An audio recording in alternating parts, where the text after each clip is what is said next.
जो आपके कुविचार है उस दीप के प्रकाश के द्वारा, ज्ञान के प्रकाश के द्वारा रामचरितमानस में वर्णित जो ज्ञान है, गीता में जो वर्णित ज्ञान है, उस ज्ञान के द्वारा अपने कुविचार को दूर करना।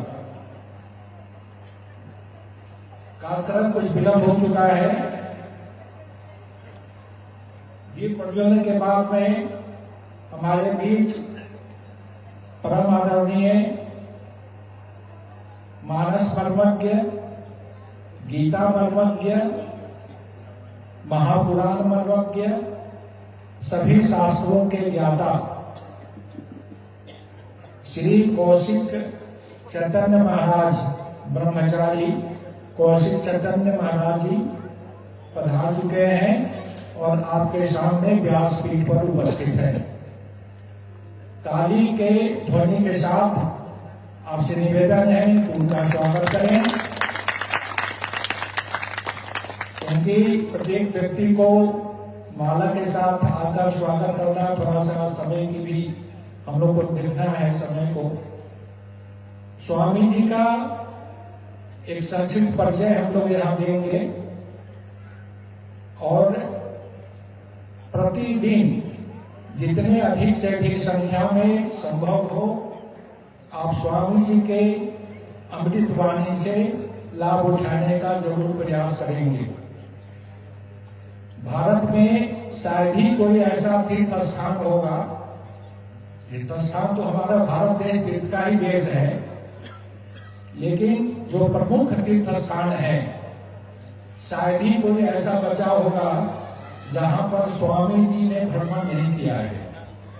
अभी करीब एक महीना पहले स्वामी जी से बात हुई तो केदारनाथ और बद्रीनाथ का परिक्रमा कर रहे थे। हम पूछे कि स्वामी जी कहाँ है आप? मैं बद्रीनाथ का परिक्रमा कर रहा हूँ। बद्रीनाथ का परिक्रमा। तो इस तरह से स्वामी जी का जीवन, पूज्य ब्रह्मचारी कौशिक चैतन्य जी सत्य की राह पर चलने को उत्सुक, जिज्ञासा से ओतप्रोत हो संन्यास पथ पर चल रहे हैं। आपका जन्म उत्तर प्रदेश के फैजाबाद जिले में भारद्वाज गोत्रीय एवं संस्कारी ब्राह्मण परिवार में 5 अक्टूबर सन 1985 में हुआ। 1985 का मतलब स्वामी जी का उम्र केवल 37 वर्ष। जहां बाल्यकाल से ही आपके माता एवं पिता एवं अन्य परिजनों के मध्य धार्मिक एवं संस्कारी वातावरण प्राप्त हुआ। प्रारंभिक शिक्षा सरस्वती शिशु मंदिर में हुई। इसके उपरांत मथुरा वृंदावन में स्नातकोत्तर प्रांत अध्यात्म के प्रति लगाव होने के कारण संन्यास जीवन की ओर उन्मुख हो गए। वृंदावन में दंडी स्वामी पूज्य स्वामी शारदानंद सरस्वती जी के सानिध्य में श्रीमद् भागवत, वेद संहिता और प्रारंभिक संस्कृत भाषा का अध्ययन किया। मध्य ब्रज प्रभाव का सिद्ध हुआ। हिमाचल प्रदेश गुरुकुल में 2009 से 2012 तक प्रस्थान त्रयी पुरुषों के लिए नया नाम होगा। गीता, उपनिषद और ब्रह्मसूत्र, इन तीनों के संमिलित मिश्रण को कहा जाए या तीनों का जो ग्रंथ है, तीनों ग्रंथ है, इसको कहा गया है प्रस्थान त्रयी। गीता, उपनिषद, ब्रह्मसूत्र शंकराचार्य के ग्रंथों का गहन अध्ययन गुरु परंपरा से किया। पूज्य ब्रह्मलीन स्वामी तपोवन महाराज जी एवं ब्रह्मलीन गुरुदेव स्वामी चिन्मयानंद जी की अनुकंपा तथा पूज्य गुरु जी स्वामी तेजोमयानंद जी अभी चिन्मय मिशन इंटरनेशनल के गुरु जी हैं। स्वामी तेजोमयानंद जी एवं स्वामी सुबोधानंद जी। स्वामी सुबोधानंद जी नहीं रहे हमारे बीच, बहुत दुख की बात है। बहुत ही विद्वान सिद्धबारी के आचार्य थे। गुरुकुल के आचार्य हमारे बीच नहीं रहे, सुगदानंद जी की कृपा मिली। तदुपरांत ब्रह्मचारी दीक्षा प्राप्त की। अब वर्तमान में चिन्मय मिशन लखनऊ के आचार्य के रूप में अपनी सेवा और साधना में संलग्न है। आप गीता, उपनिषद, भागवत, रामायण एवं निरंतर ज्ञान यज्ञ, साधना शिविर और प्रवचन के द्वारा वैदिक संस्कृति, संस्कार, साहित्य का प्रचार प्रसार करते जन जन को ईश्वरोन्मुखी करने में प्रतिक्षण प्रवृत्तमान है। स्वामी जी से अनुरोध है कि अपने अमृत वाणी से 7 दिनों तक हम लोग को कृतार्थ करने की कृपा करेंगे। हर हर महादेव। स्वामी जी से अनुरोध है कि आगे का कार्यक्रम से हम लोगों को लाभान्वित करें। हरिओम।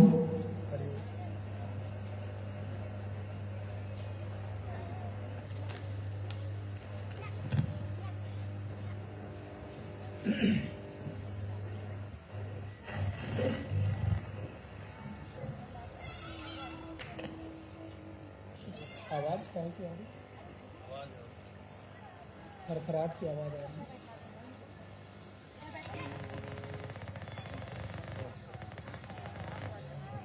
ओम नारायण नारायण नारायण।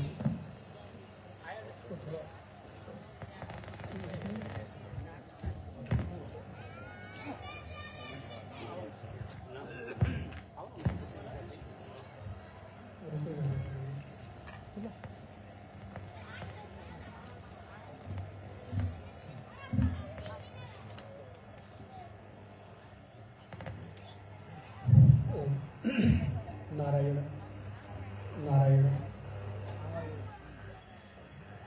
थोड़ा माइक एडजस्ट करें।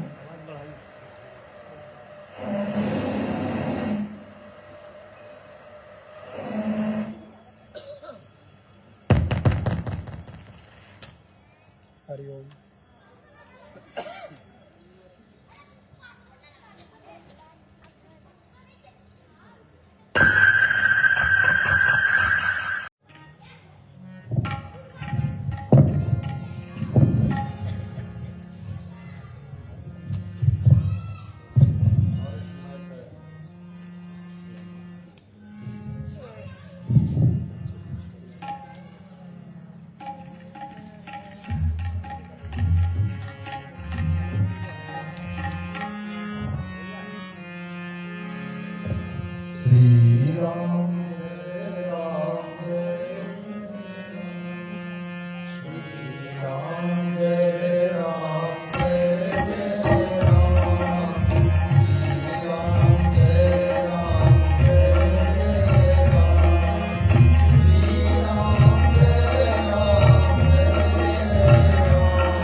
आप लोग के साथ साथ गाइए। जय जय राम श्री राम, जय राम जय जय राम श्री राम, जय राम जय जय राम श्री राम, जय राम जय जय राम श्री राम, जय राम जय जय राम श्री राम, जय राम जय जय।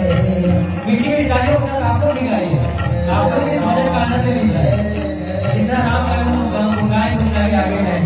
जय राम जय जय राम श्री राम, जय राम जय जय राम श्री राम, जय राम जय जय राम श्री राम, जय राम जय जय राम श्री राम, जय राम जय जय राम श्री राम, जय राम जय जय राम श्री राम, जय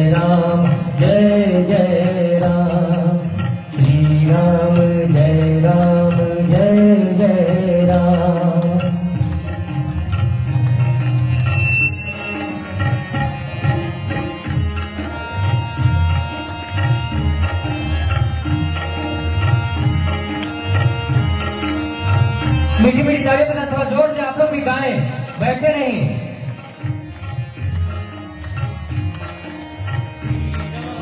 जय राम जय जय राम, श्री राम जय जय राम, श्री राम जय जय राम, श्री राम जय जय राम, श्री राम जय जय राम, श्री राम जय जय राम, श्री राम जय जय राम, श्री राम जय जय राम, श्री राम जय जय राम, श्री राम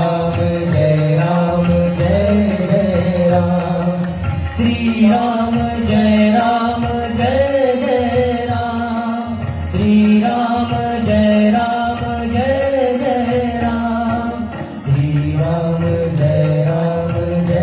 जय राम, श्री राम जय जय राम, श्री राम जय जय राम, श्री राम जय जय राम, श्री राम जय जय राम, श्री राम जय राम। बोलिए श्री रामचंद्र की नमः पार्वती पतये हर हर महादेव। परम मंगल में पराकर अकारण करना वाले सर्वेश्वर कौशल्यानंदन दशरथ नंदन भगवान प्रभु श्री राम, भगवान की अद्भुत अकारण प्रेरणा और कृपा के परिणाम स्वरूप ज्ञान की धारा में सतत पीछे बच्चों को मना किया जाए या काम करें।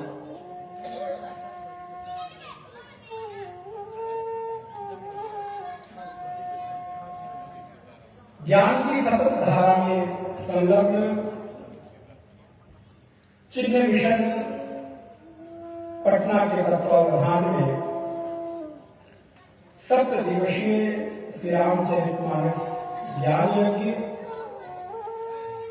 और इस ज्ञान यज्ञ के मूल स्वरूप को अपनी कर्मठता, अपनी भक्ति, अपनी प्रेरणा से साकार रूप देने वाले जिस नाम से आप परिचित हैं, आदरणीय श्री सुभाष चंद्र जी, स्वामी शुभेश्वरानंद जी, उनके सहयोग में लगे हुए समस्त ज्ञान योगी समिति के पदाधिकारी, चेन्नई मिशन पटना के समस्त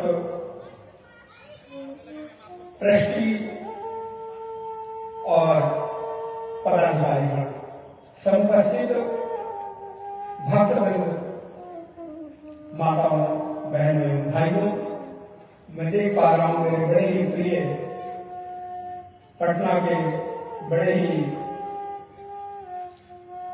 परिचित चेहरे आदरणीय श्री अजीत शुक्ल जी भी हमारे पास शाम को आने वाले थे। मैं देख पा रहा हूँ कथा में संलग्न है, आपका भी अभिनंदन है और आए हुए समस्त अतिथि वृंद हम सभी का अभिनंदन करते हैं। आइए, श्री रामचरितमानस जन जन की आस्था का आधार बिंदु अगर कोई है तो वो है राम। राम अर्थात क्या? राम क्या केवल कोई नाम है? राम क्या केवल दशरथ के पुत्र हैं? राम कौशल्या के गोद में खेलने वाला एक बालक है? राम अवध की भूमि में जन्म लेने वाले एक राजकुमार? राम एक जननायक? राम एक आदर्श प्रजा का पालन करने वाले राजकुमार? अथवा राम हमारे हृदय में बसने वाले आनंद? कौन है राम? नारायण, आप सभी लोग रामचरितमानस की संपूर्ण कथा को जानते हैं। मुझे उस कथा की ओर बहुत जाने की आवश्यकता महसूस नहीं हो रही है। आप सबको पता है भगवान श्री राम का जन्म श्री अवध में हुआ और उसके बाद गुरु गृह गमन गए, मिथिला आए, आपके बिहार में विवाह उपरांत अयोध्या गए और सारी लीलाएं आपको बताएं। उस तरफ कुछ कथा बताने की आवश्यकता प्रतीत नहीं होती। मैं प्रायः इस बात की ओर संकेत करता हूं और बल देता हूं। जिस समय त्रेता में भगवान श्री राम का अवतरण हुआ, उस कथा को मैंने सुन लिया, लेकिन सुनने के बाद क्या केवल कथा सुनने भर की चीज है? कथा क्या केवल एक अनुष्ठान पूरा कर लेने भर की चीज है? कथा की सार्थकता तो तभी है जब कथा मेरे जीवन की व्यथा को समाप्त करने में समर्थ होगा। ध्यान दीजिए, कथा की सार्थकता वही है जब कथा हमारे जीवन की व्यथा को समाप्त कर हमारे जीवन के भीतर आनंद का संचार कर दे। ऐसी प्रत्येक वार्ता का नाम कथा है, चाहे वो कोई सन्यासी के मुख से निकल रही हो और चाहे तो एक साधारण व्यक्ति बैठकर आपस में चर्चा कर रहे हो। अगर उन दो व्यक्तियों के चर्चा से भी आपके हृदय में एक समाधान निकलता है और आपके हृदय में आनंद का संचार होता है, तो वो परस्पर वार्ता की जाने वाली चर्चा भी कथा की ही श्रेणी में आती है।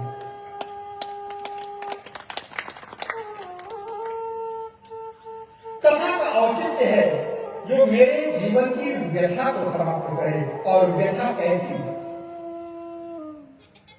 कथा कथ्यते, कथा की जो परिभाषा है, कथ्यते प्रकाश्यते कथा, जिसके कहने भर से, जिसके श्रवण भर से, जिसके बोलने से जीवन में प्रकाश का संचरण हो जाए, ऐसी वार्ता का नाम कथा है। किसी एक पर्टिकुलर विषय को लेकर बोली जाने वाली कथा को सीमित करने की आवश्यकता नहीं है, बल्कि वो प्रत्येक वार्ता को कथा की श्रेणी में रखा जाए जो मेरे जीवन के भीतर प्रकाश कर दे और मुझे प्रकाशित करके मेरे जीवन के भीतर अमृतत्व को संचित कर दे, संचरण कर दे। क्या मेरे जीवन के भीतर प्रकाश हो रहा है कि नहीं? क्या मेरे जीवन के भीतर मेरे जीवन की समस्याओं के समाधान के लिए कोई किरण प्रकाशित हो रही है कि नहीं? अगर मेरे भाई बहन उस कथा से जीवन की समस्या का समाधान नहीं हो रहा है, तो जरा एक बार विचार करिएगा कि आप उस कथा से लाभान्वित कैसे हो सकते हैं। रामचरितमानस जो राम का अयन है, रामस्य अयनम, अयन का अर्थ होता है घर। जो राम का अयन है, जो राम का घर है, उसको रामचरितमानस कहते हैं। और घर माने क्या? क्या दीवार को उठा देना, छत को डाल देना घर कहते हैं क्या? घर किसको कहते हैं? जिसमें आप बसते हैं। जिसमें आप बसते नहीं है उसको घर, आप लोग हाँ नहीं तो उत्तर दे सकते हैं, क्या आप उसको घर कहते हैं? आप कई बार घर रहने के लिए लेते हैं और कई बार आप घर इन्वेस्टमेंट करने के लिए लेते हैं, लेकिन इन्वेस्टमेंट के लिए लिया गया घर नहीं कहलाता, आप उसको प्रॉपर्टी कहते हैं। सही है कि गलत? अयन तो वो है, घर तो वो है। घर की संज्ञा उसकी हो सकती है जिस घर में निवास करने की सामर्थ्य हो। घर उसको कहते हैं जिस घर में आप रहने की योग्यता के लिए, जिस घर में आप रहने के लायक परिस्थितियों का निर्माण कर सके, ऐसे स्थान को घर कहते हैं। चाहे वो घर कोठी के रूप में हो और चाहे वो घर किसी मजदूर की झोपड़ी के रूप में ही क्यों ना हो, उस झोपड़ी को भी आप घर कहेंगे जब आप उसमें निवास करने की सामर्थ्य रखते हैं। अगर निवास करने की जगह नहीं है, थोड़ा इसकी आवाज थोड़ा कम कीजिए, तो अगर रहने की सामर्थ्य उस स्थान में नहीं है तो उस स्थान को घर कहलाने लायक वो क्या है, प्रॉपर्टी है। लेकिन मानस क्या है? बोले मानस तो राम जी का घर है, जहां राम जी बसते हैं, जहां राम जी पाए जाते हैं। और मेरे भाई बहन ध्यान रहे, घर का कोई एक हिस्सा घर नहीं कहलाता, निवास नहीं कहलाता, बल्कि घर का संपूर्ण कोना कोना आपका निवास होता है। आप घर के किसी एक कमरे में रहते जरूर हैं, लेकिन घर का कोना कोना आपका निवास होता है कि नहीं? क्या आप ये कह सकते हैं कि खाली बेडरूम मेरा है, ड्राइंग रूम मेरा नहीं है, किचन मेरा नहीं है, लॉबी मेरी नहीं है, स्टोर रूम मेरा नहीं है, आंगन मेरा नहीं है? रहते कहां हैं? रहते तो आप केवल एक घर में है, एक कमरे में है, लेकिन आप घर कहते किसको है, निवास कहते किसको है? बोले अमुक निवास, राम निवास, श्याम निवास, माधव निवास, राम कुमार, श्याम कुमार, अमुक अमुक जो जिसका नाम हो। लेकिन जब आप किसी को आप निवास का पता देते हैं तो खाली एक बेडरूम का पता नहीं देते, बल्कि पूरे घर का। मैं आपसे पूछूं कि आप पूरे घर में रहते हो, तो आप रहते तो पूरे घर में नहीं हो, लेकिन आपका जो तादात्म्य है, आपकी जो आसक्ति है, आपका जो मोह है, वो घर के एक एक कोने से है। और एक एक कोने से नहीं, बल्कि एक एक वस्तु से, एक एक चीज से है। अगर उस घर की एक कटोरी और एक चम्मच भी बाहर पड़ा हो तो भी आपको दुख, ये बाहर क्यों पड़ा है? क्यों? क्योंकि वो निवास है। इसलिए भगवान किस कांड में पाए जाते हैं? मैं आपसे पूछूं आपका घर कितने बेडरूम का है? तो आजकल आप बेडरूम के हिसाब से प्लान करते हैं ना, 2 BHK, 3 BHK, 4 BHK। तो जिसका जितना BHK हो उतना बड़ा स्टेटस सिंबल माना जाता है। आपका फ्लैट कितने BHK का है? महाराज BHK से काम नहीं चलता। हमने फ्लैट के ऊपर पूरा का पूरा पेंट हाउस खरीद लिया है। तो जो व्यक्ति कहता पूरा पेंट हाउस ले जाए, मीन्स कि वो उस सोसाइटी का थोड़ा बड़ा आदमी होगा। अगर राम जी से पूछा जाए राम जी का घर कितने कमरों वाला है, तो रामचरितमानस 7 सोपान, 7 कांडों वाला, 7 घरों वाला, 7 कमरों वाला भगवान श्री राम का आयन है, घर है। तो राम जी कहां पाए जाते हैं? केवल बालकांड में? बोले नहीं, भगवान श्री राम बालकांड में जितने पाए जाते हैं उतने ही अयोध्या कांड में भी पाए जाते हैं, उतने ही अरण्य कांड में पाए जाते हैं, उतने ही किष्किंधा, उतने ही सुंदर कांड में, उतने ही लंका और उतने ही उत्तर कांड में पाए जाते हैं। अर्थात प्रत्येक कांड भगवान श्री राम का निवास स्थान है। जब स्वामी जी से बात हुई कि किस विषय पर चर्चा की जाए, तो उनका 7 दिनों में 7 कांड पर चर्चा करनी है। हम लोगों के लिए थोड़ा कठिन हो जाता है।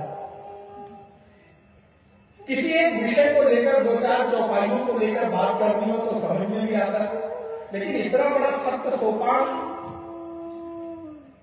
इतने बड़े विषय को थोड़े से समय में समेटना, लेकिन भगवान श्री राम का तो चरित्र अगाध है। कैसा है? उन्हें समुद्र की भांति है। राम का जीवन चरित्र कैसा है? बोले समुद्र की भांति प्रसन्न गंभीर है। भगवान श्री राम के चरित्र की उपमा, उनके जीवन की उपमा समुद्र से दी गई। बोले समुद्र से? समुद्र में तो देखने में बहुत तूफान होता है। आप देखते हैं समुद्र कभी शांत, जल की वो राशि जो सतत प्रवाहमान है, जल की वो अगाध राशि जो सतत तरंगायित है, ऐसी जल राशि को कहीं तो समुद्र कहते हैं। जिस जल राशि में हमेशा तरंगे उठती हूं और गिरती हूं, उठती हूं, गिरती हूं, एक बार दो बार बोले सतत प्रवाहमान। बोले राम का चरित्र भी समुद्र की भांति सदा प्रवाहमान है, तरंगायित है। राम कभी रुकते नहीं। राम तो जीवन में चलते रहने का नाम राम है। यदि आप जीवन में चलते रहते हैं तो आप राम हैं। क्या आप जीवन में चलना सीख रहे हैं कि रुक जाना सीखते हैं?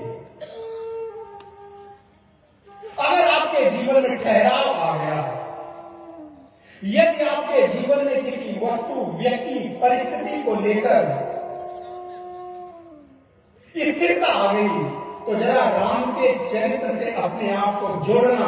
अभी आप में रामत्व घटने में बहुत विलंब है। इसलिए अगर अपने जीवत्व में ध्यान रखेगा, हम लोग वेदांत के साधक हैं, इसलिए यदि जीवत्व के भीतर रामत्व को घटित करना है तो आपको राम की भांति सदा गतिमान शील होना है, सदा तरंगायित रहना है, सदा चलते रहने की प्रेरणा देना है। तभी ये जीव अपने शिवत्व को प्राप्त होगा, तभी ये जीव अपने मूल तत्व चैतन्य से प्राप्त होगा। अगर आप रुक गए, और रुका हुआ जल हमेशा, ठहरा हुआ जल उपयोगी नहीं रह जाता, सड़ जाता है।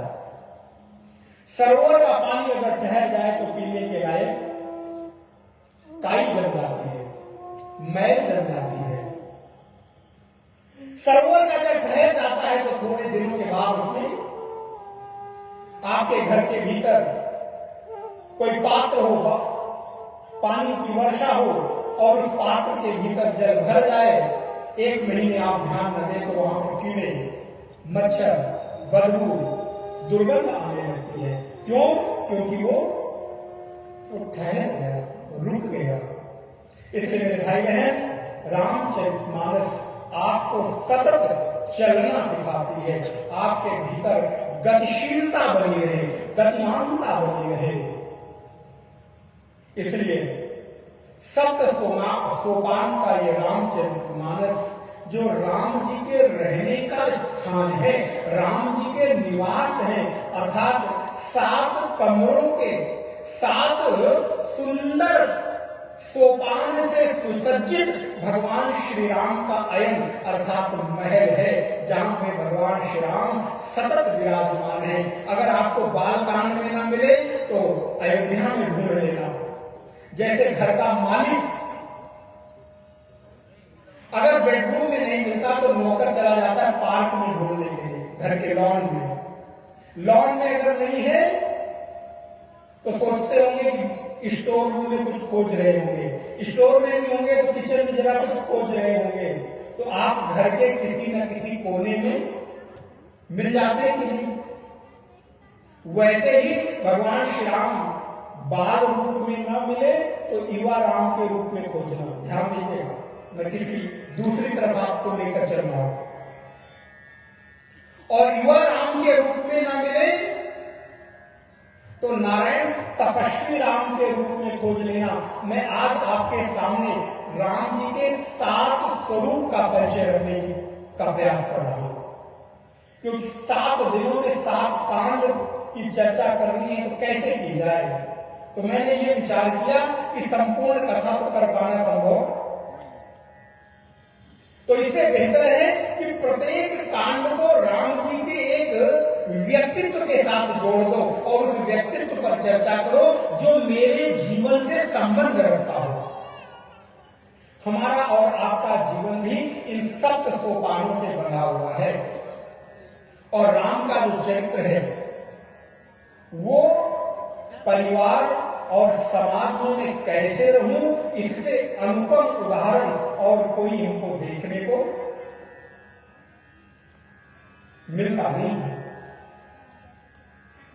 बाल कांड को अगर परिभाषित किया जाए तो बाल राम के रूप में, अर्थात एक बालक का जब जन्म होता है तो अपने बाल्यकाल में, बाल्य अवस्था में किस प्रकार उसका जीवन चरित्र हो, अथवा मेरे घर में जब कोई बालक अथवा बालिका जन्म लेती है तो मैं उसको बाल्यकाल में कैसे संस्कारों से पालित और पोषित करूं, इसको बालकांड से सीखूं।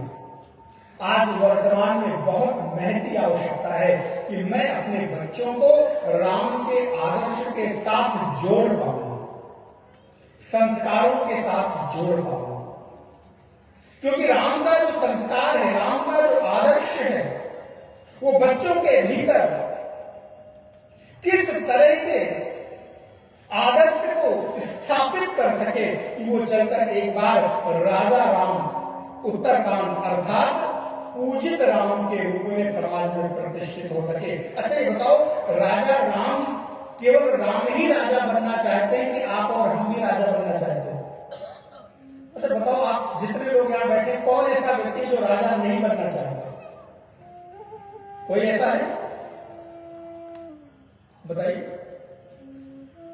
जन्म हमारा बालक के रूप में भले होता है, लेकिन अंतिम इच्छा यही होती है कि मैं भी राजा के रूप में, और हम और आप जाने और अनजाने लोगों से कह भी देते हैं, अरे होंगे, अपने लिए होंगे, अपने घर का, बोलिए, मैं अपने घर का। एक झोपड़ी में रहने वाला व्यक्ति भी, उसकी भी अंतिम इच्छा यही है, नैसर्गिक स्वाभाविक इच्छा यही है कि मैं भी राजा के रूप में जाना चाहूंगा, चाहे वो अपने छोटी सी झोपड़ी के ही राजा के रूप में, और दूसरा कोई नहीं कहता है ना, तो मैं ही कह देता हूं, 4 लोगों का होगा, अपने घर के राजा हम खुद ही हैं, हमें किसी से कोई क्या मतलब है? ये क्या है? कभी आपने विचार किया? ये आपके भीतर की नैसर्गिक इच्छा है, आपके भीतर की स्वाभाविक इच्छा है कि आप जन्म भले बालक के रूप में हो लें, लेकिन जब इस संसार से विदा हो तो आपकी यश कीर्ति एक राजा के रूप में जानी जाए। 7 पांडवों को भगवान श्री राम के रूप में अगर परिचित करना हो तो कैसे किया जाए? प्रथम रूप है बालक के रूप में, बाल राम के रूप में। दूसरा है अयोध्या कांड, जहां पर भगवान श्री राम की विभिन्न प्रकार की लीलाएं देखने को मिलती है, जहां पर भगवान श्री राम विवाह से लेकर, मेरे भाई बहन जरा विचार करके देखिएगा, विवाह से लेकर और वनवास, जरा एक लाइन में राम जी के जीवन आदर्श को देखने का प्रयास करें। जिस व्यक्ति को पता चले कि कल की होने वाली जो सुबह है, कल का सूर्योदय मेरे जीवन का स्वर्णिम काल होगा, कल का सूर्योदय मेरे जीवन के भाग्य को बदल देने वाला होगा, जब कल मैं सोकर उठूंगा तो आज मैं भले राम के रूप में सो रहा हूं, लेकिन होने वाली सुबह राम के रूप में नहीं, युवराज राजा राम के रूप में प्रतिष्ठित होगी। लेकिन घटना बदल जाए कि होने वाली सुबह जो युवराज के रूप में, राजा राम के रूप में प्रतिष्ठित होने वाली थी, वो वनवासी राम के रूप में बदल जाए। तो मन की जरा कल्पना को, परिणाम को स्मरण करके आप एक बार विचार करके देखिएगा, उस समय मना स्थिति क्या होगी।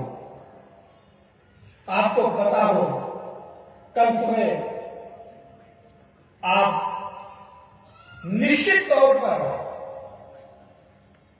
एक अच्छे आईएएस के रूप में प्रतिष्ठित कर दिए जाएंगे, एक अच्छे डॉक्टर के रूप में, राजा छोड़ो, आज की समय की चर्चा करते हैं, एक अच्छे बिजनेसमैन के रूप में, आप किसी बड़ी कंपनी के एमडी के रूप में आपका सिलेक्शन हो जाएगा, आप किसी अच्छे सरकारी एडवोकेट के रूप में प्रतिष्ठित, चीफ जस्टिस के रूप में आपको लेटर मिल जाएगा और होने वाली सुबह है आप चीफ जस्टिस तो क्या, एमडी तो क्या, आईएएस तो क्या, आपको सर्वेंट की भी जॉब न मिले, नौकरी न मिले, तो आप कल्पना करके सोचो आपकी मना स्थिति क्या होगी। विचार करिएगा, राम के चरित्र को जरा खुद से जोड़िएगा। एक कथा तो आप श्रवण करते ही हैं। कल सुबह राम युवराज के रूप में, राजा राम के रूप में प्रतिष्ठित होने वाले हैं, लेकिन अगली किरण संदेशा लेकर आती है, राम अब तुम राजा के रूप में नहीं, वनवासी के रूप में, और वो भी अयोध्या से सुदूर जंगलों में, एकांत में, जहां तुम्हें कोई जानने वाला ना हो। खाने की क्या व्यवस्था होगी कुछ पता नहीं, रहना कहां है कुछ पता नहीं, पहनना क्या है, बोले जो राजसी वेश धारण करता हो, जिनके आगे पीछे दास दासियां नौकर चाकर हमेशा लगे हुए हों सेवा करने के लिए, आज उस बालक को वनवासी के रूप में अपने राजसी वेश को त्याग करके, वनवासी वेश, सिर के ऊपर जटाएं, बर्तन, वस्त्र और अपना नाम, अपना परिचय, अपने संपूर्ण युवराज के स्वरूप का त्याग करके एक अनजाने से पथिक के रूप में जंगलों में, सुदूर प्रांतों में, कांटों के ऊपर, पत्थरों के ऊपर, नदियों के जल धाराओं के बीच से, जंगलों के बीच से जीवन के 14 वर्ष निकालने हो। आप कल्पना करके देख सकते हो कि राम का जीवन किस तरंग से तरंगायित हो रहा होगा। राम के मन की स्थिति की कल्पना करके देखो। हमको पता है कि कल प्रातःकाल अभिषेक होगा राजा राम के रूप में, और होती सुबह हमको वनवासी। अरे राम जी से पूछा गया, क्या कहोगे? राम जी कहते हैं, ये कहने की कोई बात है। मेरे भाई बहन ध्यान दीजिएगा, एक परिचय केवल आज राम जी का करा रहा हूं। हमारे और आपके जीवन में होने वाले व्यवहार का सर्वाधिक प्रयोग अगर किसी का है तो वाणी का प्रयोग होता है। अच्छा, आप किसी के अच्छे अथवा बुरे किससे बनते हैं बताइए? किसी से प्रेम आपको किससे होती है? व्यवहार और वाणी। किसी से आप घृणा करते हैं, कोई आपसे घृणा करता है, किसके बल पर? वाणी के बल पर। और अगर मैं आपसे निवेदन करूं, मेरे भाई बहन, अगर आपको बोलना न आए तो बोलने की जल्दबाजी मत करो, मौन रहो। गलत बोलने से अच्छा है कि मौन रह जाओ। कम से कम अपने को और सामने वाले को, दोनों को पीड़ा देने से बच जाओगे। क्योंकि जहां मुझे बोलना न आए फिर भी बोल दूं तो आप भी कष्ट में होते हो। और बोलना अगर सीखना हो तो किससे सीखो? आओ, रामचरितमानस से मैं आपको बोलना सिखाता हूं। राम जी से पूछा गया, राम तुम अपने पिता के बारे में क्या कहोगे? जो पिता तुम्हें राजा बनाना चाह रहा है, जिस पिता ने घोषणा कर दी है कि होने वाली सुबह मैं अपने ज्येष्ठ पुत्र राम को युवराज बनाकर श्री अवध का महाराज बना दूंगा, अब वही पिता तुम्हें 14 वर्ष का वनवासी राम के रूप में तुम्हें प्रतिष्ठित कर देता है। पिता के बारे में तुम्हारी क्या धारणा है? अच्छा, वो आप और मेरे साथ अगर मेरे पिता और आपके पिता ऐसा करें तो आपके जीवन में क्या क्या समाधान निकलेगा? जस्ट थिंक, विचार करो। यहां हमारे माता पिता हमारे मन के विपरीत एक निर्णय ले लेते हैं तो मैं न जाने, बोलिए,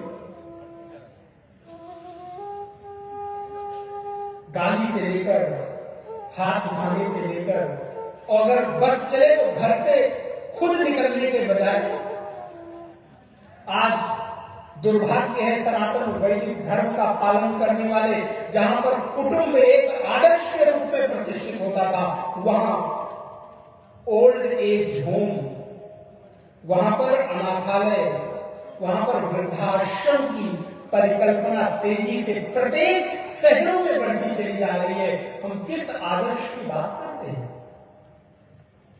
जहां पर अपने पिता के वचन का पालन करने के लिए होने वाला भावी सम्राट महाराज राम घर को छोड़कर और पिता के वचन का पालन करते हैं, आज वहां का हमारा समाज अपने पिता के एक वचन के विरोध के चलते स्वयं तो उस पिता के द्वारा बनाई हुई संपत्ति का उपभोग करता है और वृद्ध माता पिता को अनाथालय वृद्धाश्रम की ओर भेज देता है। अगर हमारे और आपके साथ ऐसी घटना घटित हो तो आपका रिएक्शन क्या होगा? आपकी प्रतिक्रिया क्या होगी? विचार करके देखिए। राम जी से पूछा कि आप अपने पिता के बारे में क्या अवधारणा बनाते हो? जो पिता तुम्हें युवराज बना रहा था वो पिता तुम्हें अब वनवासी बना दिया है, क्या कहते हो? राम की जरा प्रतिक्रिया सुनना, एक लाइन, अद्भुत अद्भुत है राम का चरित्र। और यूं ही तो नहीं, वाल्मीकि रामायण में राम जी के परिचय को कराते हुए श्री वाल्मीकि जी कहते हैं, रामो विग्रहवान धर्म। अगर धर्म के साक्षात स्वरूप को देखना हो तो जरा चलता फिरता धर्म देखना हो तो राम को देख लेना।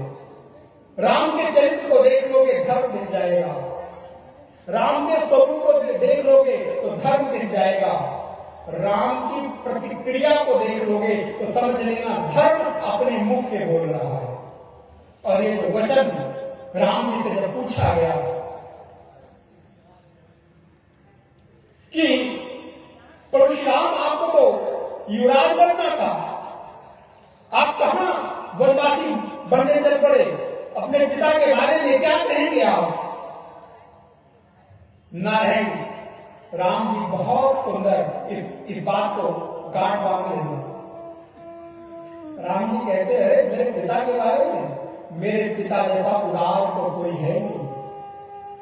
अच्छा बताओ भी पिताजी हमको क्या बना रहे थे? बोले युवराज बना रहे थे। ध्यान दें, एक समय में एक राज्य का राजा एक ही होता है, युवराज भले बना दिया जाए लेकिन महाराज एक ही होता है। पिता मुझे उत्तराधिकारी घोषित कर रहे थे, अभी सिंहासन पर मुझे बैठने का अधिकार, सिंहासन पर तो कौन बैठता? महाराज दशरथ जी बैठते, हम उत्तराधिकारी हो जाते।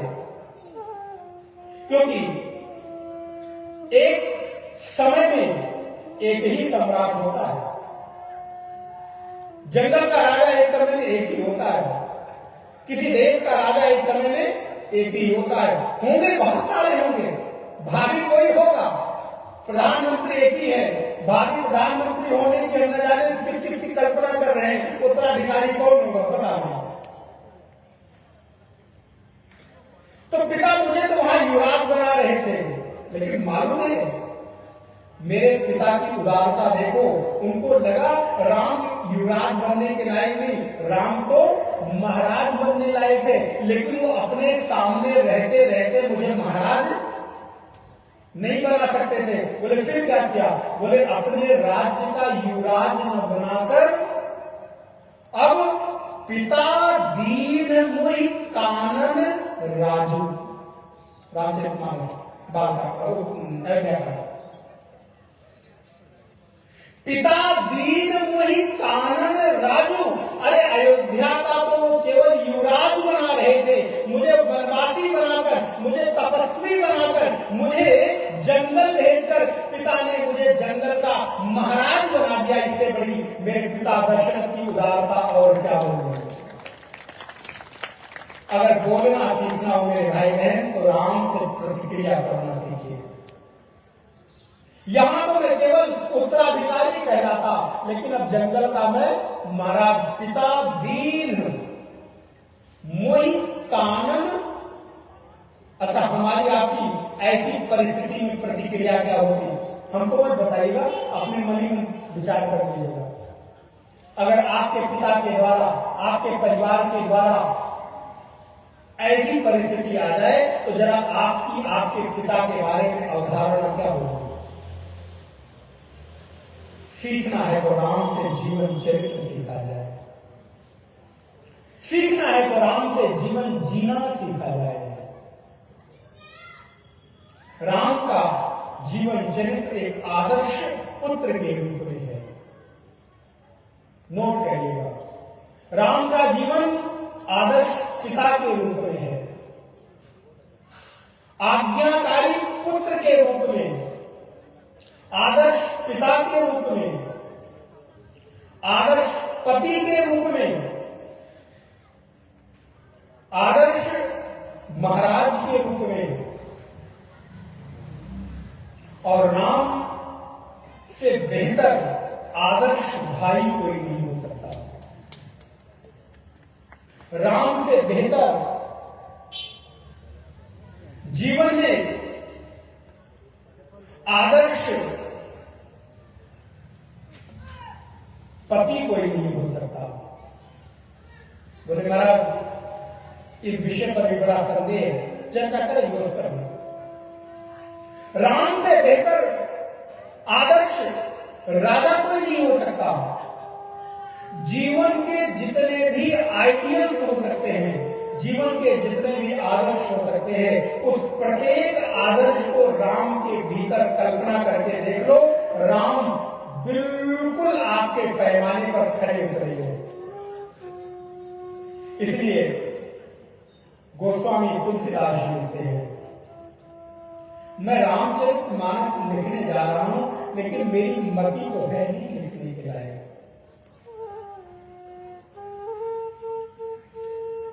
भगवान गणपति और माता सरस्वती कृपा करें तो ही इस बुद्धि से कुछ कहा और सुना जा सकता है, क्योंकि जो अथाह समुद्र हो, उस अथाह समुद्र के बारे में एक मटका जल, एक लोटा जल ये कहे कि मैंने समुद्र को जान लिया, तो जरा उस मटके की ये छोटी मुंह बड़ी बात हो जाएगी। अगर एक लोटा जल कहे कि मैंने पूरे समुद्र के जल को जान लिया, तो क्या ये कहना उचित है? लेकिन गोस्वामी जी कहते हैं, मैं प्रयास कर रहा हूं। वर्णानामर्थ संघानाम, बालकांड का पहला श्लोक। वर्णानामर्थ संघानाम रसानाम छंदसामपि मंगलानाम च कर्तारो वंदे वाणी विनायको। भवानी शंकर वंदे श्रद्धा विश्वास रूपिणो, याभ्याम विना न पश्यन्ति सिद्धा स्वान्तस्थमीश्वरम्। मैं गणों के गणानाम ईश्वर साह, मैं जो समस्त गणों के ईश्वर हैं, समस्त गणों के स्वामी गणपति हैं, उनकी वंदना करता हूं। बुद्धि की जो देवी है सरस्वती, मैं उनकी वंदना करता हूं। और सज्जनों, मेरे माताओं बहनों, ध्यान रखना, आप इस संसार में 3 चीज चाहते हो। बोले महाराज चाहता मैं हूं, बता आप रहे हैं? बोले हाँ, गिनिएगा। और अगर कोई व्यक्ति इतना न चाहता हो तो बताइएगा मुझे।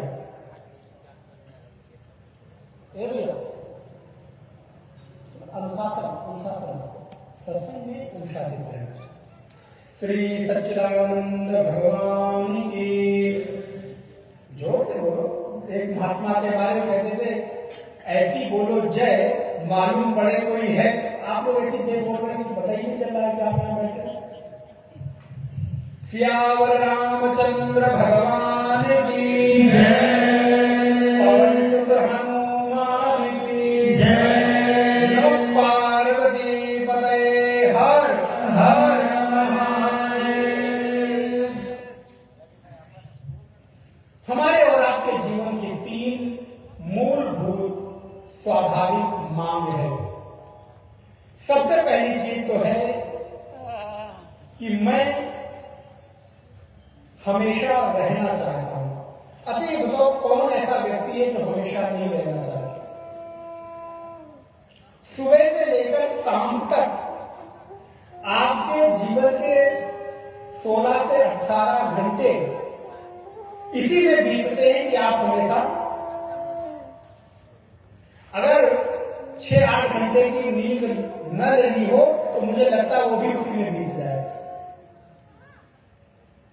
आपने क्या अपने 24 घंटे को कभी जीवन में कैलकुलेट किया कि आपके 24 घंटे कितने घंटे किन चीजों में बीतते हैं?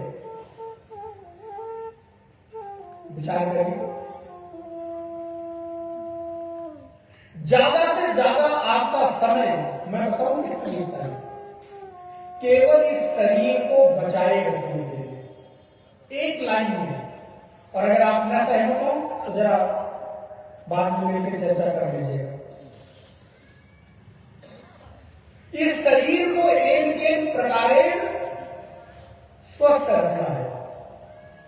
तब इसके लिए चाहे भोजन जुटाना हो, चाहे वस्त्र जुटाना हो, अच्छा घर बनाना हो, अच्छे वाहन खरीदते हो, अच्छी परिस्थितियों और अच्छे वातावरण में रहना हो, योगा करना हो, डॉक्टर से चेकअप कराना हो, मॉर्निंग वॉक करना हो, दूध लेना हो, फल लेना हो, जो कुछ लेना हो, हमारे जीवन के अधिकतम समय इस शरीर को बचाए रखने के लिए है कि नहीं? अच्छा, क्या इसके बाद भी आप इसको बचा पा रहे हैं? है ना कितना आश्चर्य?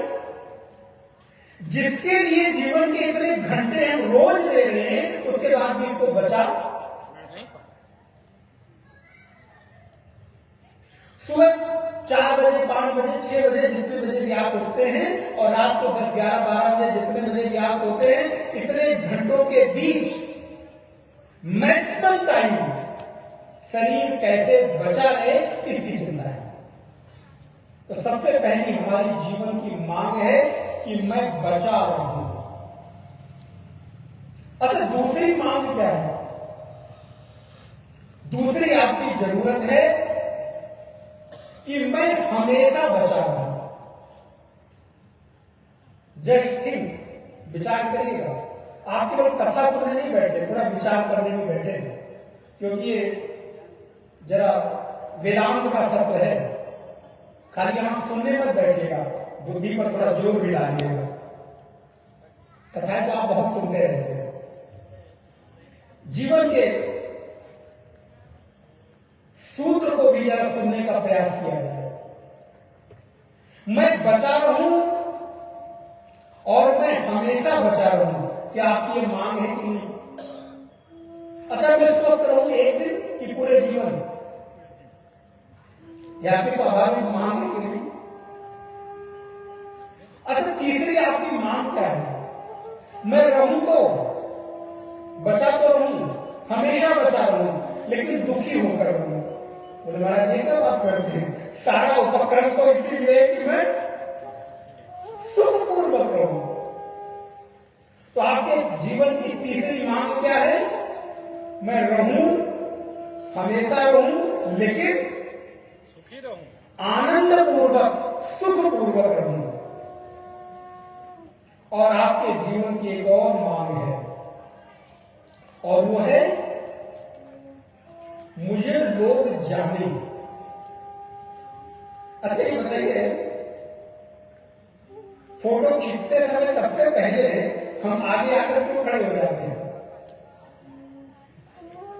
कि लोग मुझे सबसे पहले मेरी फोटो, बुरा मत मानिएगा प्लीज, कौन ऐसा व्यक्ति है जो ये चाहता है कि लोग मुझे न जाने? हमारे जीवन की स्वाभाविक इच्छा है, लेकिन इस सारी चीजों की मांग, अच्छा कुछ अधिक कठिन हो रहा होगा विषय, अब चूंकि क्या करें, लोग का विषय ध्यान मार्ग है तो उसकी तरफ भी जा नहीं सकते, लेकिन फिर भी कोशिश करिए समझने की, जानने की। ये सब आप चाहते कहां से हैं? अगर आपके पास एक चीज में निकाल दूं तो क्या आप इन मांग को पूरा कर सकते हैं? और उस चीज का नाम है बुद्धि। अगर आपके भीतर से बुद्धि निकल जाए तो क्या इसका कोई औचित्य रह जाएगा?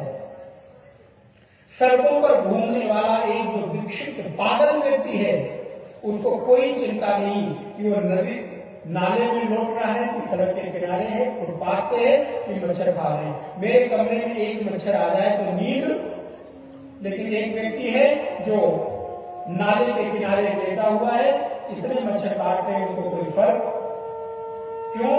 क्योंकि बुद्धि का। अच्छा, क्या उसको चिंता नहीं, उसको बहुत लोग जाने, लेकिन उसको कोई फर्क?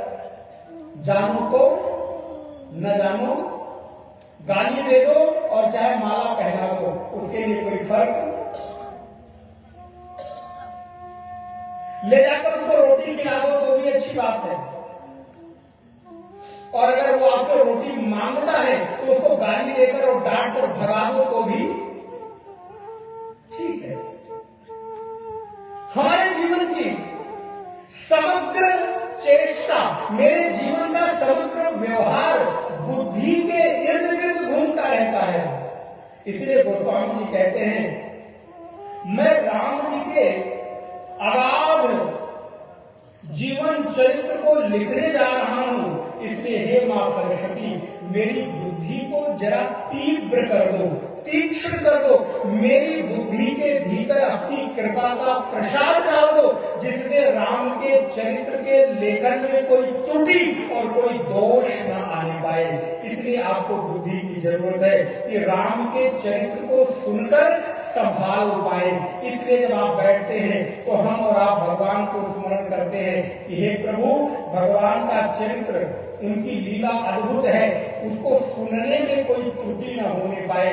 इसलिए जब भी आप कोई भगवान के सामने मांगो, सब कुछ मांगना, जो मर्जी आए मांगना, लेकिन आज से एक चीज और मांगना शुरू कर देना मेरे कहने से कि हे प्रभु, आप मुझे सद्बुद्धि दो, मेरी बुद्धि को केवल बुद्धि मत रहने दो, सद्बुद्धि बना दो कि मेरी बुद्धि सद्मार्ग की अनुगामिनी बन जाए, मेरी बुद्धि सत्य के पथ का अनुगमन करने लग जाए। आपको घर मांगना है, पुत्र मांगना है, धन मांगना है, जो मांगना है मांगो, कोई दोष नहीं, लेकिन समग्र मांग के साथ एक मांग और मांगना कि प्रभु मेरी बुद्धि में कभी दोष, क्योंकि अगर बुद्धि में दोष आ गया तो सब कुछ होकर भी आप कलंकित हो जाएंगे। बालकांड का विषय है। मंथरा जैसी सेविका कलंकिनी हो गई। आज कितनी भी कोई सुंदर कन्या क्यों ना हो, कोई उसका नाम मंथरा नहीं रखना चाहता। क्यों? क्योंकि मंथरा का उदाहरण गोस्वामी जी ने कुबुद्धि दिया है, बुद्धि नहीं दिया। क्या हो गई उसकी बुद्धि? कुबुद्धि हो गई, मंदमती हो गई। कैकेयी की बुद्धि पर काई जम गई, अर्थात मैल जम गई। काई जानते हैं ना, जल के ऊपर जो शैवाल पड़ जाता है हरे हरे रंग का, तो जब जल के ऊपर शैवाल जम जाता है, काई जम जाता है, तो जल नीचे शुद्ध है, पवित्र है, निर्मल है, लेकिन ऊपर से गंदा दिखता है। वैसे ही आपकी बुद्धि तो शुद्ध है, पवित्र है, भगवान ने निर्मल बना के दिया है, लेकिन जब उसके ऊपर काम, क्रोध, लोभ, मोह, मद, मत्सर, ईर्ष्या, राग, द्वेष, अविद्या, अविनिवेश की काई जम जाती है, तो आपकी बुद्धि भी कुबुद्धि होकर और मंथरा जैसा कुकृत्य करने लगती है। वो भी राम के यश के लिए कुबुद्धि बन जाती है, अपयश का भाजन बन जाती है। इसलिए मेरे भाई बहन, अगर आपको मांगना है मेरे राम से तो जो मर्जी आए मांगो, लेकिन उसके साथ भगवान से सब बुद्धि जरूर मांगना। सब बुद्धि कैसी मांगे? बोले स्वामी मोहिन बिचारी हूं, चाहे लाख लोग मिल जाए, हम सम तुमको बहुत हैं, तुम सम हमको नाय। प्रभु, किसी भी परिस्थिति में मैं अगर तुमको भूल जाऊं, लेकिन तुम मुझे न भूलना, क्योंकि मेरी बुद्धि में काई जम सकती है, मेरी बुद्धि कुबुद्धि हो सकती है, लेकिन आप तो स्वामी जगत के मालिक हैं, आप मुझे मत भूलना। मेरे जैसे आपके पास लाखों करोड़ों हैं, लेकिन मेरे पास आपके जैसा कोई नहीं है। इसलिए राम के चरित्र का अवगाहन जब हम करते हैं तो राम प्रत्येक आदर्श में श्रेष्ठतम आदर्श स्थापित करते हैं। गोस्वामी जी कहते हैं, बिना बुद्धि के राम के चरित्र का लेखन करना संभव, लेकिन अगर बुद्धि हो जाए मेरे भाई बहन, लेकिन अगर आपकी बुद्धि में श्रद्धा ना हो, ऐसी बुद्धि के काम हो। अच्छा, तो दूसरा उदाहरण देते हैं, ये शायद में समझ में आए।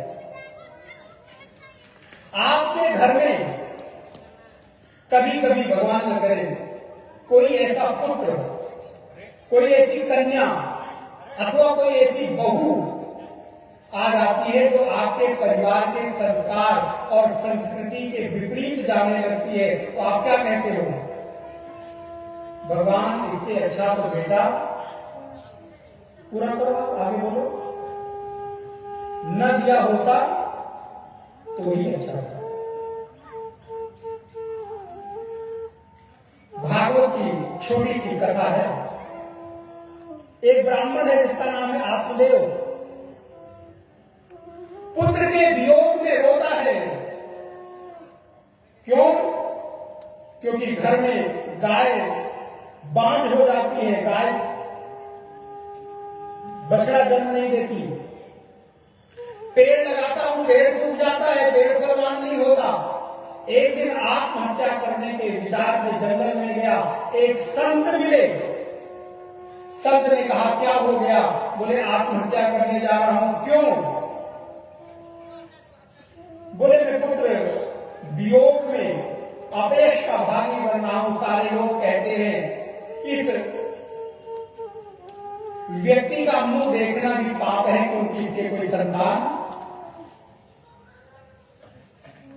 महात्मा मिले, बोले, अब आप कुछ कृपा करो। महात्मा ने फल दिया, कथा आपको मालूम होगी। लाकर पत्नी को खिलाया, पत्नी ने अपने भाई, अपनी बहन को दे दिया। बहन ने, पूरी कथा में विस्तार नहीं करूंगा। और पत्नी ने अपनी बहन से एक दूसरा पुत्र ले लिया, फल ले जाकर गाय को खिला दिया। क्यों? क्योंकि ये साधु लोग कहते हैं, पता नहीं इनके कहने में कुछ बल होता भी है। कोई समाज में बहुत लोग हैं, अपनी ओर नहीं देखेंगे, साधुओं की परीक्षा हमेशा लेते रहेंगे। ऐसे ही उसने किया, और आज से कोई नहीं है, हमेशा से लोग रहेंगे। संयोग क्या हुआ? उधर धुंधुली ने भी एक पुत्र को जन्म दिया, उधर गाय ने भी एक पुत्र को जन्म दिया। धुंधुली ने अपने पुत्र का नाम धुंधकारी रखा, गाय से जो पुत्र पैदा हुआ उसका नाम गोकर्ण रखा।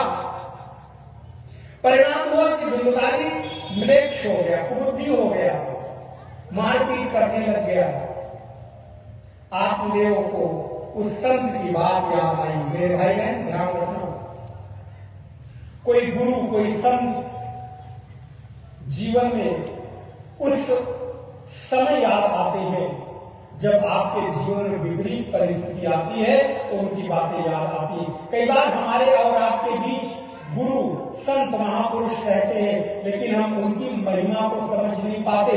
क्यों? क्योंकि वो मेरे जैसा व्यवहार करते हैं ना, इसलिए उनकी आंतरिक साधना को हम समझ नहीं पाते। अरे उनको लगता है टेकन फॉर ग्रांटेड ले लेते हैं, अरे ऐसे ही है, ठीक है। ये जीवन की बहुत बड़ी भूल है। व्यक्ति को पहचानने की सामर्थ्य हो। धुंधकारी मारपीट करने लगा। आत्मदेव कहता है ऐसा पुत्र न हुआ होता, हम निसंतान रहते तो ही भला था। क्यों? क्योंकि बुद्धि कुबुद्धि हो गई। मेरे भाई बहन, हमारे और आपके बीच कभी कभी ऐसे लोग हो जाते हैं जिनकी बुद्धि में श्रद्धा का अभाव हो जाता है और वो हमारी परंपरा, संस्कृति के विपरीत जाते हैं। ऐसे लोग कलंक साबित होते हैं धुंधकारी की भांति। इसलिए भगवान से जब भी मांगो, पुत्र मांगो, धन मांगो, कोई मना नहीं, मांगो, लेकिन भगवान से अपनी बुद्धि को सद्बुद्धि, अपनी बुद्धि को धर्मानुसारणी, अपनी बुद्धि को शास्त्र और गुरुओं में निष्ठा बनी रहे, ऐसी भगवान से मांगने के लिए कभी भूलना मत। धन मांगना भूल जाना, लेकिन बुद्धि को सन्मार्ग पर चलने के लिए हमेशा प्रभु से प्रार्थना करना, हे प्रभु मेरी बुद्धि को सद्बुद्धि बनाए रखो। और सद्बुद्धि का लक्षण क्या है? अगले श्लोक में गोस्वामी जी ने लिखा, सद्बुद्धि का लक्षण है जिस बुद्धि में श्रद्धा और जिस बुद्धि में भरोसा अर्थात विश्वास नहीं है, ऐसी बुद्धि सद्बुद्धि नहीं, ऐसी बुद्धि कुबुद्धि है। जिस बुद्धि में धर्म के प्रति श्रद्धा न हो, ऐसी बुद्धि कभी भी आदर्श बुद्धि। मंथरा क्यों पूजित नहीं है? मंथरा आदर्श क्यों नहीं बनी? क्योंकि मंथरा की बुद्धि में श्रद्धा नहीं है। लेकिन दूसरी तरफ विभीषण, मैं पूरी रामचरितमानस को विहंगम दृष्टि से लूंगा। विभीषण अपने भाई के साथ ही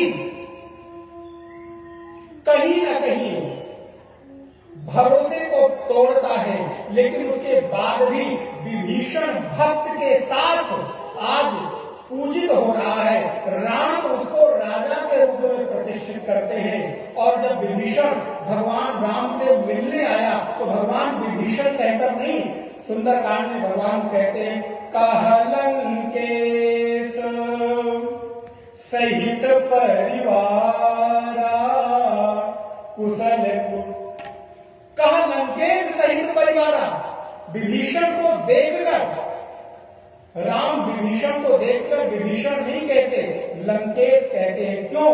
भले उसकी बुद्धि में अपने भाई के प्रति अर्थात अधर्म के प्रति विश्वासघात करने का कोई दोष लगाए, कोई बात नहीं, लेकिन उसकी बुद्धि राम के अर्थात धर्म की अनुगामिनी है, इसलिए विभीषण आज भी पूजित है।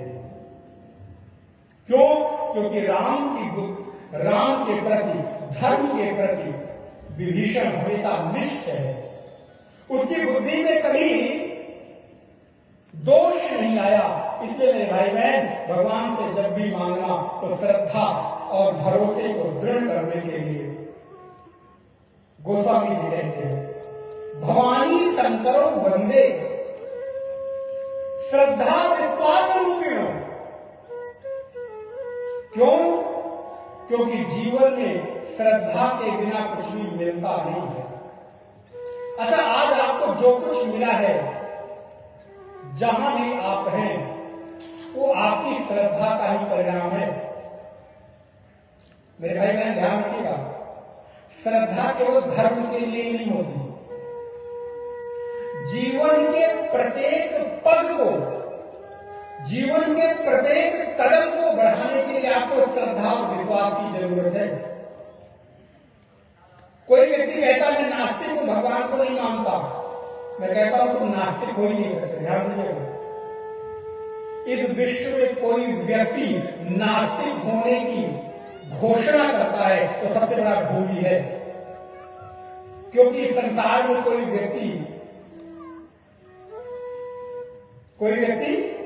नास्तिक हो ही नहीं सकता। भगवान को मानना न मानना नास्तिक होने का पैमाना नहीं है। ध्यान दीजिएगा, जरा आप किसी दूसरे सत्संग की कक्षा में बैठे हैं, हम लोग जानते हैं कि कोई भगवान को मानता है तो आस्तिक हो, भगवान को नहीं मानता है तो अरे नास्तिक से नास्तिक व्यक्ति भी सत्य को मानता है कि नहीं?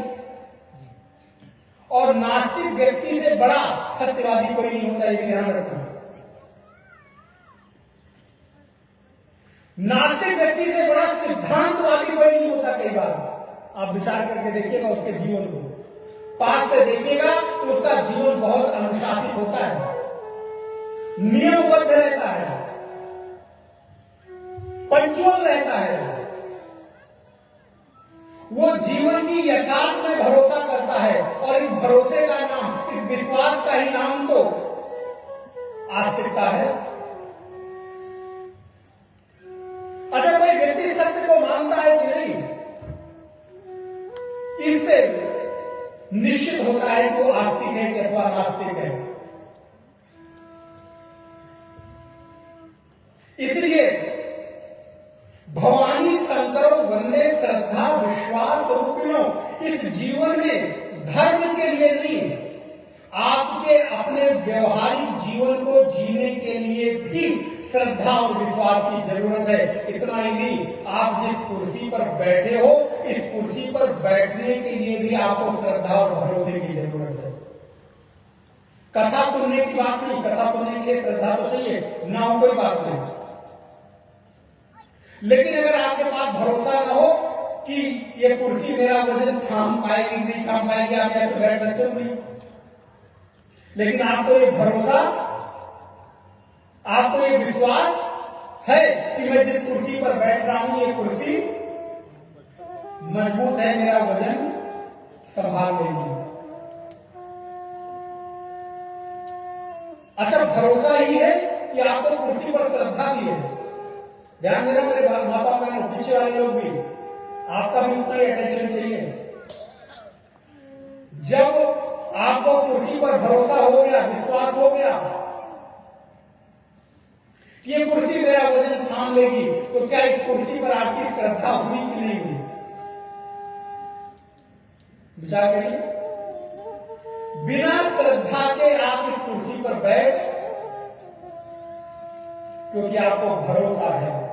ये दोनों अलग नहीं है, इसलिए गोस्वामी कहते हैं भवानी शंकर वंदे श्रद्धा विश्वास रूपिणो, याभ्याम बिना न पश्यन्ति, याभ्याम माने इन दोनों के बिना, श्रद्धा और विश्वास के, न पश्यन्ति, पश्यन्ति माने देखना,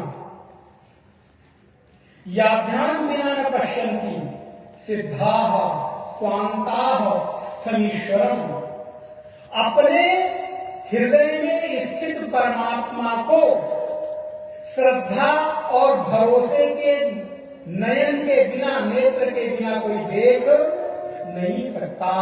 और जिसके पास श्रद्धा और भरोसे का नेत्र नहीं है, वो व्यक्ति अंधा है।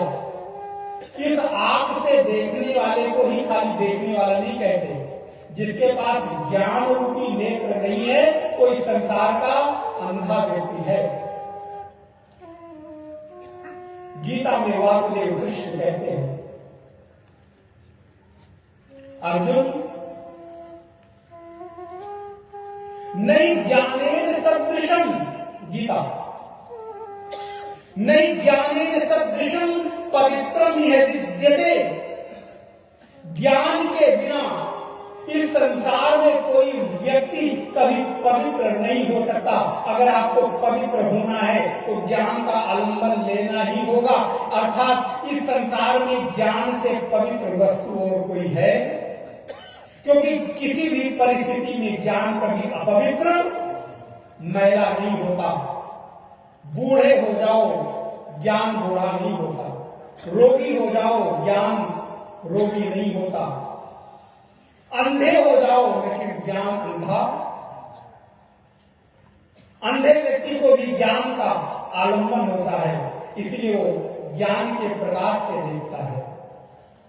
इस संसार में ज्ञान से पवित्र वस्तु अन्य कोई हो ही नहीं सकती।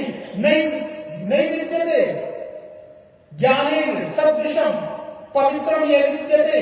ज्ञान के सदृश संसार में पवित्र करने वाली वस्तु कोई नहीं है, लेकिन वो संवेदना हृदय में जगे, वो भावना हृदय में जगे। मेरे भाई बहन, संवेदना शून्य हृदय ज्ञान को कभी पचा नहीं सकता। इसलिए हमारे और आपके जीवन में धर्म के प्रति, मनुष्यता के प्रति, राम के बाल स्वरूप के प्रति वो आदर्श स्थापित हो। राम का जन्म जब कौशल्या के गर्भ से होता है, दशरथ के पुत्र के रूप में राम अवध की धरती पर जब जन्म लेते हैं तो किस लिए? राम के आने का उद्देश्य क्या है? जब जब होई धर्म के हानि, बाढ़ी असुर अधर्म अभिमानी, तब तब भई प्रभु विविध शरीरा, हरई कृपानिधि सज्जन पीरा। वाल्मीकि रामायण में भगवान के आने का उद्देश्य बताया। भगवान वाल्मीकि कहते हैं वाल्मीकि रामायण में, सकलदेव प्रपन्नाय तवास्मीच विभाव्यते, अभयम सर्वभूतेभ्यः ददाति एतद् व्रतम मम। मैं प्रण लेता हूं कि मैं इस धराधाम पर बाढ़ी असुर अधम अभिमानी, तब तब प्रभुधर विविध शरीरा। वासुदेव कृष्ण कहते हैं, यदा यदा धर्मस्य ग्लानिर्भवति भारत अभ्युत्थान धर्मस्य तदात्मानं सृजाम्यहम् परित्राणाय साधूनां। मेरे आने का उद्देश्य क्या है? परित्राणाय साधूनां विनाशाय च दुष्कृतां धर्म संस्थापनार्थाय संभवामि युगे युगे। इसलिए वैराग्य, भक्ति, ज्ञान, भरोसा, श्रद्धा, ये आपके जीवन की अनमोल पूंजी है। यदि सीखना है रामचरितमानस से, बाल राम से, तो सीखना भरोसा करना, सीखना कौशल्या और दशरथ के महल में खेलते हुए राम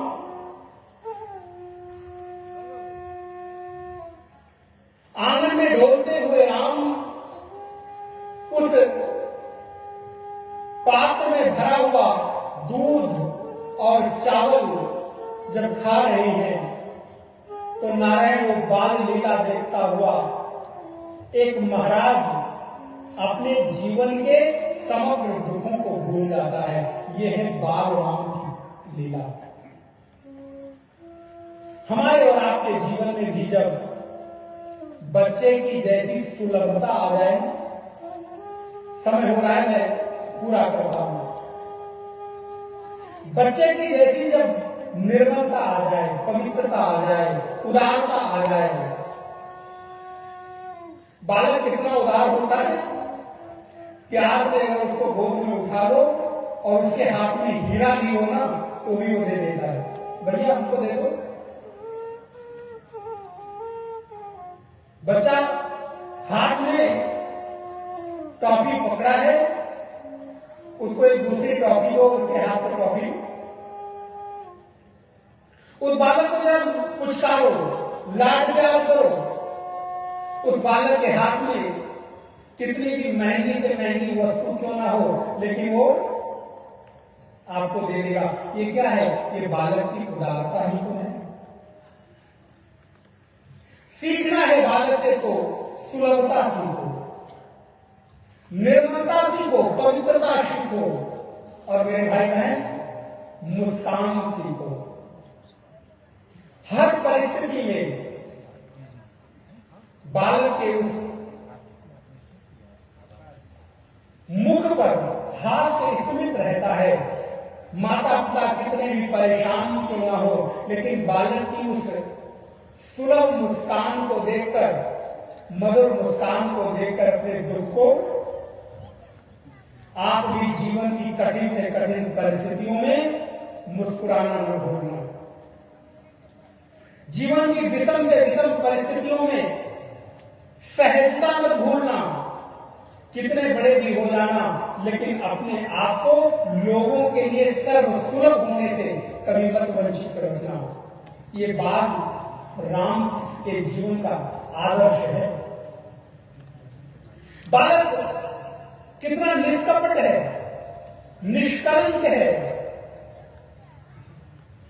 किसी भी परिस्थिति में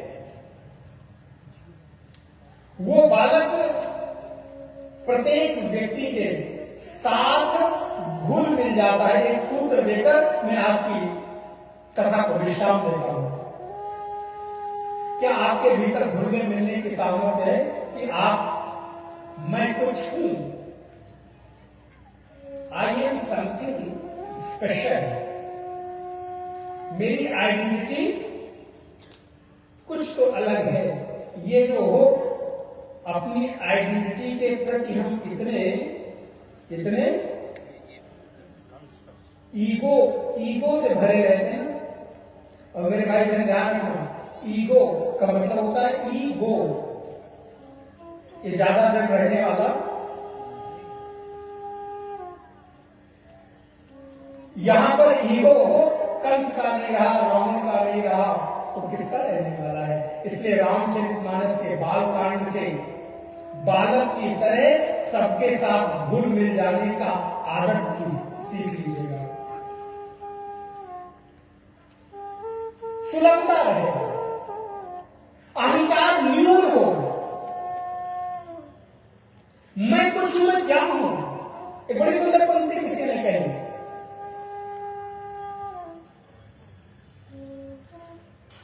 मैना ने मैना कहा, मोल भय 10-20।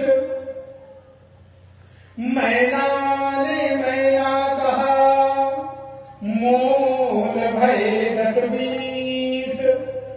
बकरी ने मैं किया, तुरंत कटायो शीश। हमारे अंदर भी क्या है? मैं हर जगह जहां देखो वहां। परिणाम क्या है? बोले पक्षी होती है मैना, जानते हो? तो मैना का नाम ही क्या है? मैं कौमा नाम। परिणाम क्या होता है? बोले मैना ने मैना का मोल भय 10-20। लोग उसको खरीदते हैं, पालते हैं, पोषते हैं, लाड प्यार करते हैं। लेकिन दूसरी तरफ बकरी बोले मैंने हमेशा करती रहती है, अपनी पूरी जीवन को जी नहीं पाती, और पता चलता है कि वो तुरंत कटाई हो। इसलिए भगवान श्री राम के इस सप्त सोपान के बाल कांड से सबके साथ घुल मिल जाना सीखो। मुस्कुराते रहो, गीत गाते रहो। ये जीवन मिला हरि भजन के लिए, हरदम हरि को मनाते रहो। ये जिंदगी है मिली खुश दिली के लिए, सबको गले से लगाते रहो, मुस्कुराते रहो, गीत गाते रहो। जीवन के भीतर आदर्श राम के रूप में, बाल राम के रूप में मैं अपने जीवन को क्या एक बालक की तरह निष्कपट, निष्काम बना सकता हूं। अगर मैंने बना लिया तो मेरे भाई बहन समझना, आपने बाल कांड को अपने भीतर आत्मसात कर लिया। और अगर ऐसा न कर सके तो बालकांड को एक बार नहीं 100 बार भी पढ़ और सुनकर आपने जीवन में कुछ भी सीखा। एक सूत्र अगर अपना लिया, मानो भगवान राम के बाल लीला की, बाल चरित्र की पूरे संपूर्ण व्यक्तित्व को मैंने अपने भीतर आत्मसात कर दिया। इसलिए मैं इस बात के साथ कि मैं सबके लिए समान व्यवहार रखूं और जीवन का उद्देश्य भी तो यही है। समत्व में स्थित हो जाना ही तो जीवन का उद्देश्य है। साक्षी में स्थित हो जाना ही तो जीवन का उद्देश्य है। गीता में कृष्ण क्या कहते हैं?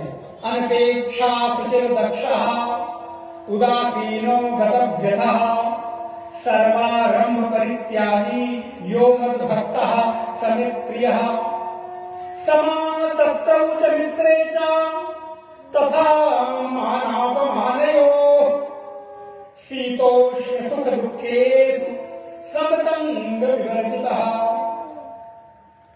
अनपेक्षः सुचिर्दक्षः उदासीनो गतव्यथः सर्वारंभ परित्यागी। कृष्ण कहते हैं यो मद भक्तः समय प्रिया। ऐसे जो लोग हैं अर्जुन, वो मुझे प्रिय है।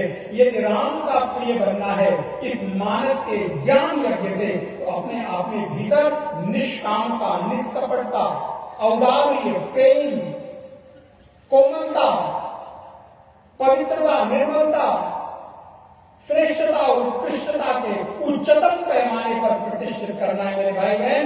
और आपके भीतर को वो अमृतत्व बसता है। अमृत के पुत्र हैं आप, और उस अमृत के पुत्र होने के नाते आपके भीतर सर्व संभावनाएं भी हैं। धर्मस्य तत्त्वम् वेद कहता है, धर्मस्य तत्त्वम् निहितम् गुहायाम्। भगवान श्री राम का ये जो बाल चरित्र है, जिसको गोस्वामी जी ने लिखा, नाना पुराण निगमा गम सम्मतम यद रामायणे निगदितम क्वचिदन्यतोपि स्वांत सुखाय तुलसी रघुनाथ गाथा भाषा निबंधवति मंजुनाथि। ऐसे विभिन्न प्रकार के ग्रंथों से समायोजित करके रामचरितमानस की रचना की, जहां पर बालकांड में गुरु वंदना है, ब्राह्मणों की वंदना है, संत वंदना है, गुरु की महिमा का गायन किया गया, मानस कब लिखी गई इसका वर्णन किया गया, माता सती और भगवान शिव के चरित्र का वर्णन किया गया। नारद जी को मोह हो गया है, भ्रम हो गया है, लेकिन नारद जी को इतना मोह होने के बाद भी एक चीज इन्होंने नहीं छोड़ा। और आइए हम लोग गाते हैं, भगवान के सामने जब भी जाना, कोई स्तुति प्रार्थना संस्कृत में आए ना आए, एक लाइन याद कर लीजिए, हमेशा गुनगुनाइए। नारद जी ने एक लाइन गुनगुनाई, प्रत्येक विषम परिस्थिति में भी उनका कल्याण हो गया। जय हिंद हो नाम होगा। अरे हमारे साथ खूब भाव से भगवान से प्रार्थना करें। जय विधि होई नाथ हित मोरा, जय विधि होई नाथ मोरा, करऊं तो भेजी लाख मैं तोरा, नाथ मैं तोरा। श्री राम जय राम जय जय राम, श्री राम जय राम जय जय राम, श्री राम जय राम जय जय राम, श्री राम जय राम जय जय राम, जय सिया राम जय सिया राम, जय सिया राम जय जय सिया राम, जय सिया राम जय सिया राम, जय सिया राम जय जय सिया राम। जय विधि होई नाथ हित मोरा, जय विधि होई नाथ हित मोरा, जय विधि होई नाथ हित मोरा, जय विधि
मोरा करुण सुबे की दास में तोरा।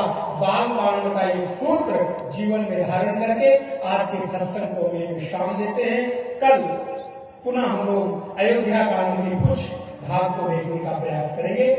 आइए आरती और आरती के बाद आगे का जो कार्यक्रम है वो करते हैं। ओम पूर्णमदः पूर्णमिदं पूर्णात् पूर्णमुदच्यते पूर्णस्य पूर्णमादाय